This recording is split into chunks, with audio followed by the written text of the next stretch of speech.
Hallelujah, praise the Lord. ഈ ശുശ്രൂഷയിലേക്ക് എല്ലാവരെയും വലിയ സ്നേഹത്തോടെ സ്വാഗതം ചെയ്യുന്നു. സൗഖ്യം പ്രാപിക്കുവാൻ, അനുഗ്രഹം പ്രാപിക്കുവാൻ വചനം കേട്ട് നമുക്ക് യേശുവിനെ ആരാധിക്കാം. പൗലോസ് അപ്പോസ്തലൻ ഗലാത്യക്കാർക്ക് എഴുതിയ ലേഖനം 6-ാം അധ്യായത്തിൽ 1 മുതൽ തിരുവചനങ്ങൾ. സഹോദരരെ, ഒരുവൻ എന്തെങ്കിലും തെറ്റിൽ അകപ്പെട്ടാൽ ആത്മീയരായി നിങ്ങൾ സൗമ്യതയോടെ അവരെ വീണ്ടെടുക്കുവിൻ. ആത്മീയ ജീവിതം നയിക്കുന്ന, ആധ്യാത്മീയ ജീവിതത്തിൽ ആയിരിക്കുന്നു എന്ന് ചിന്തിക്കുന്നവർ ചെയ്യേണ്ട വളരെ പ്രധാനപ്പെട്ട ഒരു കാര്യമാണ് ഇവിടെ പറയുന്നത്. ആത്മീയ മനുഷ്യൻ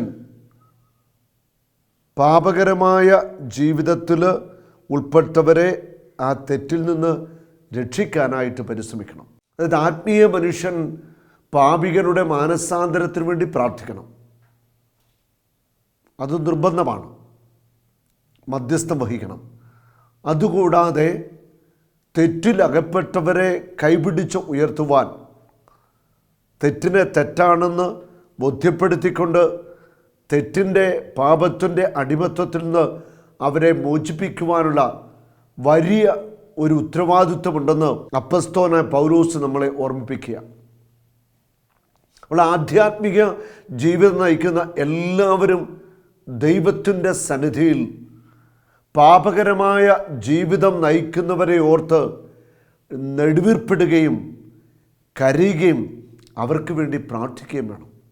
നമുക്കറിയാം, ലോകം മുഴുവൻ വലിയ തിന്മയിലൂടെയാണ് ജീവിച്ചുകൊണ്ടിരിക്കുന്നത്. ലോകത്തിൽ എവിടേക്കെയോ കുറേ നല്ല മനുഷ്യർ ദൈവസന്നിധിയിൽ പ്രാർത്ഥിക്കുന്നുണ്ട്. ലോകത്തിൽ എവിടേക്കെയോ കുറേ നല്ല മനുഷ്യർ പരിത്യാഗ പ്രവർത്തികൾ ചെയ്ത് സഹനങ്ങൾ ഏറ്റെടുത്ത് ക്രിസ്തുവിനെ കുരിശ് വഹിച്ചുകൊണ്ട് അവൻ്റെ കൂടെ ജീവിക്കുന്നുണ്ട്. ഉറപ്പായിട്ടും അതുകൊണ്ടാണ് ഈ ലോകത്തിൻ്റെ മേൽ വലിയ ശിക്ഷാവിധികൾ കടന്നു വരാതിരിക്കുന്നത്.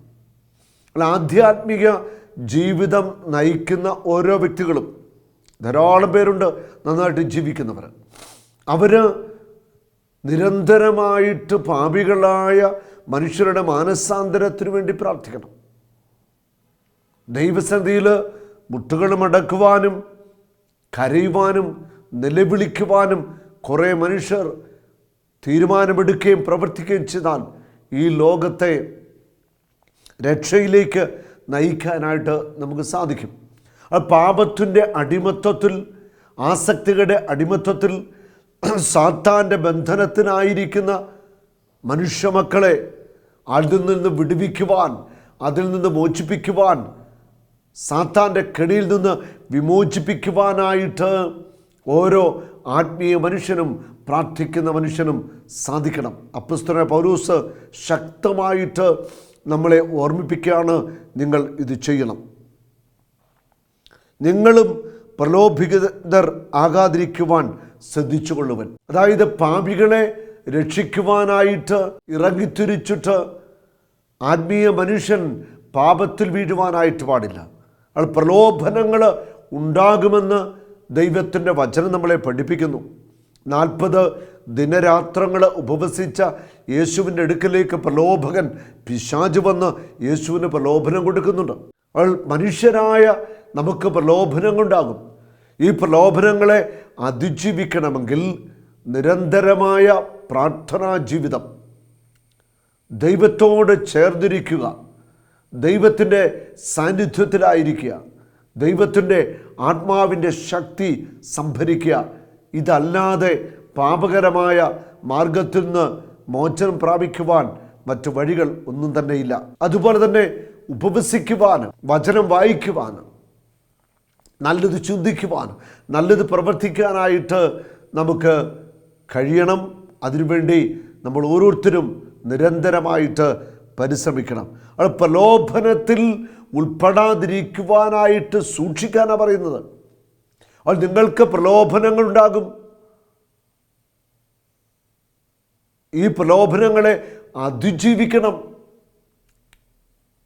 വചനം പറയുന്നുണ്ട്, നിന്റെ കണ്ണ് നിനക്ക് പ്രലോഭന ഹേതുവാകുന്നെങ്കിൽ കണ്ണ് ചുഴന്നെടുത്ത് കളയുക.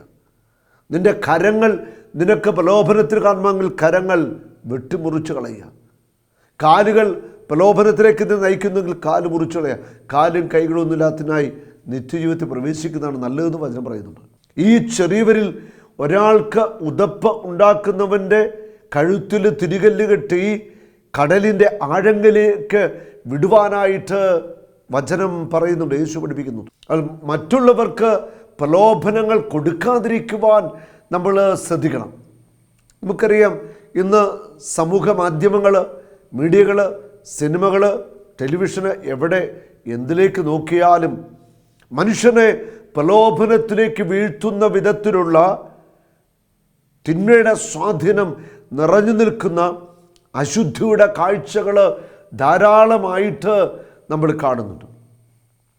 അനേകം യുവാക്കന്മാർ ഈ അശുദ്ധിയുടെ കാഴ്ചകൾ കണ്ട് ഹൃദയം അശുദ്ധമാക്കി, മനസ്സ് അശുദ്ധമാക്കി, ശരീരം അശുദ്ധമാക്കി, ആ നൈർമല്യമൊക്കെ നഷ്ടപ്പെട്ട് ആസക്തിയുടെയും അശുദ്ധിയുടെയും ബന്ധനത്തിൽ കഴിയുകയാണ്.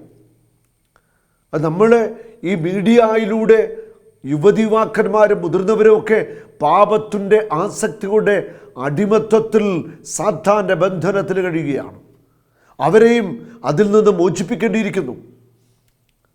വലിയ ഒരു ജാഗ്രത നമ്മൾ പുലർത്തിയെങ്കിൽ മാത്രമേ പാപത്തിൻ്റെ സാഹചര്യങ്ങളെ അതിജീവിച്ചുകൊണ്ട് ഒരു വിശുദ്ധമായ ജീവിതം നമുക്ക് നയിക്കാനായിട്ട് സാധിക്കത്തുള്ളൂ. അപ്പോൾ അപ്പോസ്തലൻ ഓർമ്മിപ്പിക്കുകയാണ്, പ്രലോഭനത്തിൽ ഉൾപ്പെടാതിരിക്കാനായിട്ട് സൂക്ഷിക്കുക. നിൽക്കുന്നു എന്ന് വിചാരിക്കുന്നവൻ വീഴാതിരിക്കുവാൻ സൂക്ഷിച്ചു കൊള്ളട്ടെ എന്ന് പറയുന്നുണ്ട്. നീ നിൽക്കുന്നുവെന്ന് വിചാരിക്കുന്നുവെങ്കിൽ വീഴാതിരിക്കാൻ സൂക്ഷിച്ചു കൊള്ളുക. കാരണം നിന്നെ വീഴ്ത്തുവാൻ അലറുന്ന സിംഹത്തെ പോലെ പാഞ്ഞു നടക്കുന്ന പിശാചുക്കളുണ്ട്. നീ ആത്മീയ മനുഷ്യനാണോ? ആണെങ്കിൽ നിന്നെ തകർക്കുവാനായിട്ട് പൈശാചിക ശക്തികൾ ഇങ്ങനെ പാഞ്ഞു നടക്കുകയാണ്. പാപത്തിൻ്റെ പ്രലോഭനങ്ങളും സാഹചര്യങ്ങളും ഒക്കെ ഒരുക്കി തന്നുകൊണ്ട് നിന്റെ ആത്മീയ ജീവിതത്തെ തകർത്ത് നിന്നെ ദൈവത്തിൽ നിന്ന് അകറ്റുവാനായിട്ട് പിശാച് നിരന്തരമായിട്ട് പ്രവർത്തിച്ചു കൊണ്ടിരിക്കുന്നു. പ്രലോഭനത്തിൽ വീഴാതിരിക്കുവാനായിട്ട് നമ്മൾ സൂക്ഷിക്കണം. പ്രലോഭന ഹേതുവാകുന്നവന് കഷ്ടം. നമ്മൾ മൂലം മറ്റുള്ളവർക്ക് പ്രലോഭനങ്ങളൊന്നും ഉണ്ടാകാതിരിക്കാനായിട്ട് നമ്മൾ ശ്രദ്ധിച്ചു കൊള്ളുക. Hallelujah, hallelujah. ഗലാത്യ 6:2-3 വചനങ്ങൾ പറയുകയാണ്, ഭാരങ്ങൾ വഹിച്ചുകൊണ്ട് ക്രിസ്തുവിൻ്റെ നിയമം പൂർത്തിയാക്കുവിൻ. ഭാരങ്ങൾ വഹിച്ചുകൊണ്ട് ക്രിസ്തുവിൻ്റെ നിയമം പൂർത്തിയാക്കുവിൻ. അതായത് നമ്മുടെ ജീവിതത്തിൻ്റെ ഭാരങ്ങൾ, എല്ലാവർക്കും ഭാരമുണ്ട്, ജീവിത ഭാരങ്ങളുണ്ട്, കഷ്ടപ്പാടുകളും കടബാധ്യതകളും രോഗങ്ങളും മാനസിക ഞെരുക്കങ്ങളും വിഷമങ്ങളും ഒക്കെയുണ്ട്. നിൻ്റെ ജീവിത ഭാരങ്ങൾ നീ വഹിക്കണം. നിന്നെ താങ്ങുവാനായിട്ട് കർത്താവ് കൂടെയുണ്ട്. ഒരനർത്ഥങ്ങളിലും വീഴാതെ കർത്താവ് നിന്നെ പരിപാലിക്കും. അത്ഭുതകരമായ ദൈവീക കൈത്താങ്ങ് നിനക്കുണ്ടാകും. നീ ഭാരത്തോടുകൂടി ഇടറി വീഴാതെ നിന്നെ താങ്ങുവാനായിട്ട് യേശു കൂടെയുണ്ട്. സ്വർഗം മുഴുവൻ ദൈവ മനുഷ്യനായ നിന്നെ താങ്ങുവാനായിട്ട് കൂടെയുണ്ട്. ദൈവത്തോടു കൂടി ആയിരിക്കുന്നവരെ തകർന്നു പോകാൻ ദൈവം അനുവദിക്കുന്നില്ല. ഇവിടെ വചനം പറയുകയാണ്, ഭാരങ്ങൾ വഹിച്ചുകൊണ്ട് ക്രിസ്തുവിൻ്റെ സ്നേഹം പൂർത്തിയാക്കുവിൻ. ഭാരങ്ങൾ നമ്മൾ വഹിക്കണം. അതുമാത്രമല്ല, മറ്റുള്ളവരുടെ ഭാരങ്ങളിൽ നമ്മൾ താങ്ങായിട്ട് മാറണം. അതാണ് സഹോദര സ്നേഹമെന്ന് പറയുന്നത്. യോഹന്നാൻ്റെ സുവിശേഷത്തിൽ 13-ാമത്തെ അധ്യായം 34-ാമത്തെ തിരുവചനം, ഞാൻ പുതിയൊരു കൽപ്പന നിങ്ങൾക്ക് നൽകുന്നു, നിങ്ങൾ പരസ്പരം സ്നേഹിക്കുവിൻ. ഞാൻ പുതിയ ഒരു കൽപ്പന നിങ്ങൾക്ക് നൽകുന്നു, നിങ്ങൾ പരസ്പരം സ്നേഹിക്കുവിൻ. ഞാൻ നിങ്ങളെ സ്നേഹിച്ചതുപോലെ നിങ്ങൾ പരസ്പരം സ്നേഹിക്കുവിൻ. യേശു എങ്ങനെയാണ് സ്നേഹിച്ചത്? യേശുവിൻ്റെ സ്നേഹം തന്നെ പൂർണ്ണമായി സമർപ്പിച്ചുകൊണ്ടുള്ള സ്നേഹമായിരുന്നു. മാനവരാശിക്ക് വേണ്ടി തൻ്റെ ശരീരവും രക്തവും ജീവനും എല്ലാം സമർപ്പിച്ചു. തന്നെ തന്നെ സമർപ്പിക്കുന്ന സ്നേഹം. നിങ്ങൾ പരസ്പരം സ്നേഹിക്കണം. പരസ്പരം ഭാരങ്ങൾ വഹിക്കണം.